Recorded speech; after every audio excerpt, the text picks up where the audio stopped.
most popular books published in July 2021 by Goodreads. Anyway, the Wind Blows by Rainbow Rowell. In Carry On, Simon Snow and his friends realized that everything they thought they understood about the world might be wrong. And in Wayward Son, they wondered whether everything they understood about themselves must be wrong. In Anyway, the Wind Blows, Simon and Baz and Penelope and Agatha have to decide how to move forward. For Simon, that means deciding whether he still wants to be part of the worlds of mages, and if he doesn't, what does that mean for Ridley's relationship with Baz? Meanwhile, Baz is bouncing between two family crises and not finding any time to talk to anyone about his newfound vampire knowledge.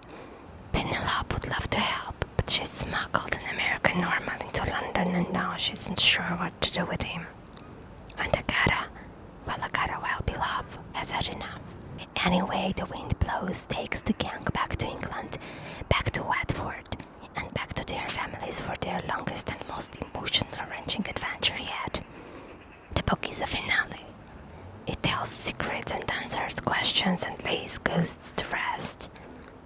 Carry On was conceived as a book about chosen one stories.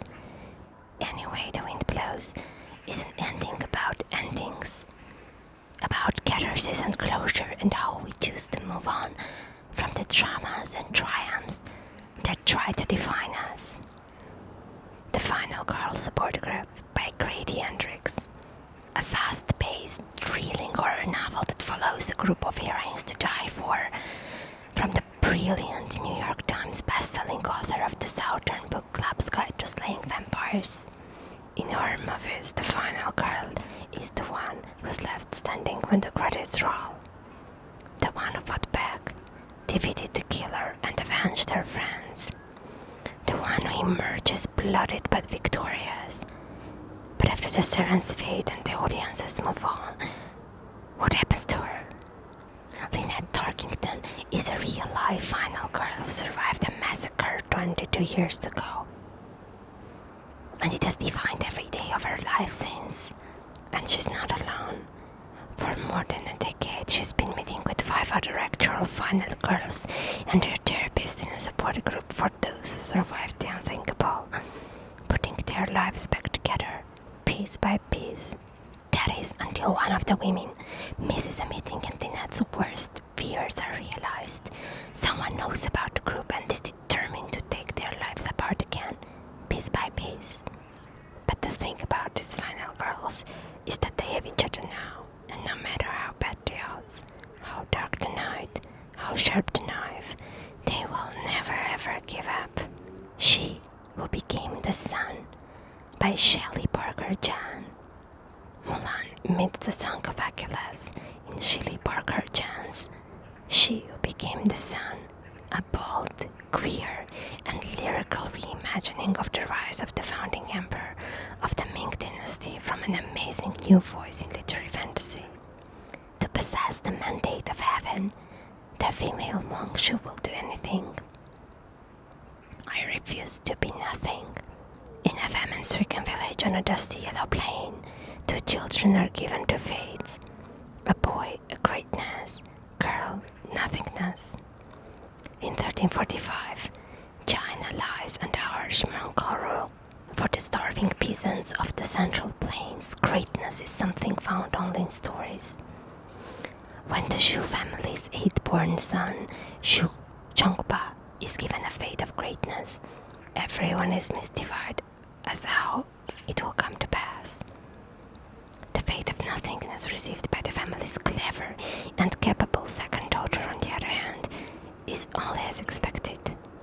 When a bandit attack orphans 2 children, it is Shu Chongpa who succumbs to despair and dies. Desperate to escape her own fated death, the girl uses her brother's identity to enter a monastery as a young male novice. There, propelled by her burning desire to survive, Shu learns she's capable of doing whatever it takes, no matter how callous, to stay hidden from her fate. After her sanctuary is destroyed for supporting the rebellion against against Mongol rule. Shu takes the chance to claim another future altogether. Her brother's abandoned greatness. Gods and Monsters by Shelby Marin. The spellbinding conclusion to the New York Times and indie-bound best-selling trilogy Serpent and Dove. The stunning fantasy take on French witches and forbidden love is perfect for fans of Sarah J. Maas. Evil always seeks a foothold. We must not give it one. After a heartbreaking loss, Lou, Reed, Poe, and Coco are bent on vengeance more than ever before, and none more so than Lou. But this is no longer the Lou they thought they knew, no longer the Lou that captured the Chasseurs' heart. A darkness has settled over her, and this time it will take more than love to drive out. Survive the Night by Riley Sager. It's November 1991. George H.W. Bush is in the White House. Nirvana's in the tape deck, and movie-obsessed college student Charlie Jordan is in a car with a man who might be a serial killer. Josh Baxter, the man behind the wheel, is a virtual stranger to Charlie. They met at the campus ride board, each looking to shoot a long drive home to Ohio. Both have good reasons for wanting to get away. For Charlie, it's guilt and grief over the murder of his best friend, who became the third victim of the man who known as the campus killer. For Josh, it's to help care of his sick father, or so he says. Like the Hitchcock heroine she's named after, Charlie has her doubts. There's something suspicious about Josh, from the holes in his story about his father, to how he doesn't seem to want Charlie to see inside his car's trunk. As they travel an empty highway in the dead of night, an increasingly worried Charlie begins to think she's sharing a car with the campus killer. Is George truly dangerous, or is Charlie's suspicion merely a figment of her movie-fueled imagination? What follows is a game of cat and mouse played out at night through the roads and in neon-lit parking lots during an age when the only call for help can be made on a payphone and in a place where there's nowhere to run. In order to win, Charlie must do one thing: survive the night.